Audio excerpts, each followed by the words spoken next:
Yes start. जय गुरुदेव, शुभ प्रभात। मैं भारती राणा, कक्षा 11वीं सा की छात्रा, आज आप सभी के समक्ष नशा मुक्ति पर कुछ शब्द प्रस्तुत करने जा रही हूँ। नशा मुक्ति। नशा एक गंभीर सामाजिक बुराई है जिससे न केवल नशा करने वाले व्यक्ति बल्कि उनके साथ साथ उनके परिवार, समाज व राष्ट्र को भी हानि होती है।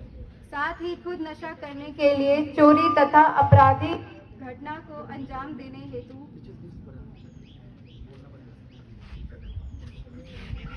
हो जाते हैं। नशा करने वाले व्यक्ति को नशा करने हेतु नशीली चीजें जिसके वे आदी हो चुके होते हैं नहीं मिलने पर कई बार अपने आप को भी क्षति पहुंचाते हैं। कई बार लोग तनाव, चिंता, समस्याओं से भी छुटकारा पाने की कोशिश में नशा करते हैं, ये सोचकर कि इससे तनाव व समस्याओं से छुटकारा मिल जाएगा, लेकिन ऐसा नहीं है। नशा मात्र कुछ ही समय के लिए व्यक्ति को आराम देता है, लेकिन वर्षों तक की आगे की जिंदगी को नर्क बना देता है। धुएं के रूप में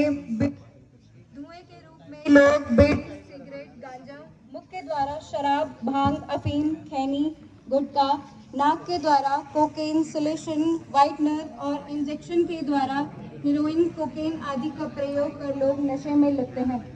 नशे के लिए भी इस देश में बहुत से कानून हैं, जैसे वर्तमान समय में मोटर वाहन अधिनियम 1988 की धारा के तहत भारत में नशे में वाहन चलाना एक दंडनीय अपराध है।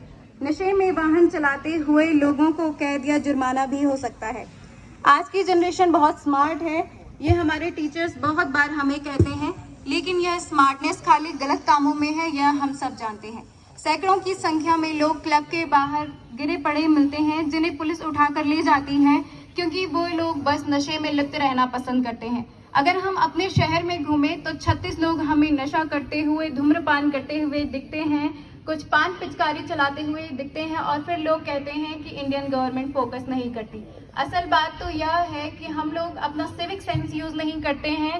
हर जगह गंदगी कर लास्ट में सारा आरोप हम इंडियन गवर्नमेंट पर थोपते हैं। भगवान शिव के हाथ में गांजा दिखाते हैं। शिंखी यंत्र की जगह भांग जैसे नशीले पदार्थों से जब हम अपने ही भगवान की छवि को खराब करते हैं तो दूसरे से हम भले क्या कहेंगे। उन सबसे मैं प्रश्न करना चाहती हूँ जो यह मानते हैं कि भगवान शिव भी भांग का नशा करते हैं। तो आप लोगों से मैं बस एक रिक्वेस्ट करना चाहूँगी, आप मुझे हलाहल का विष पीकर दिखाएं। मैं उसी वक्त ये बात कहना छोड़ दूंगी कि हमारे भगवान ऐसे नहीं हैं। हमारे लिए सबसे दुर्भाग्य की बात तो यह है कि हम सब इसका भले ही विरोध करते हैं, लेकिन यह चीजें खुलेआम दुकानों पर बिकती है। आखिर इन सबको खरीदने वाला है कौन? हमारी ही यह जनता, हमारे देश की यह प्रजा, यही इन सब चीजों की बिक्री कराती है। और मैं, आप माने या ना माने, इस देश में सबसे ज्यादा, आधे से ज्यादा दुकानों पर इसी चीज की बिक्री होती है। अपनी जन्मभूमि, कर्मभूमि, देवभूमि को अब हम और भ्रष्टाचार पूर्ण भूमि बनाने में लगे हैं।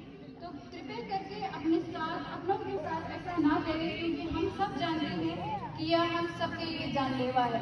पैकेटों के बाहर पढ़ लेने से कि इससे जानलेवा मौत हो सकती है, इसके बावजूद लोग उसको खाते हैं। इतना पढ़ा लिखा होने के बाद भी अगर लोग ऐसा करेंगे तो हम अपने आने वाली पीढ़ी को भला क्या सीख देंगे।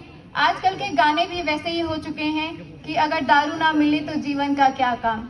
तो मैं आप सभी से यह रिक्वेस्ट करना चाहती हूँ कि ऐसी चीज़ों पर आप ज़्यादा फोकस ना करें। आप अपना सिविक सेंस यूज़ करें और जानें कि किस चीज़ से हमें हानि हो सकती है, हमारे परिवारजनों को हानि हो सकती है। धन्यवाद। आप सभी का दिन शुभ हो।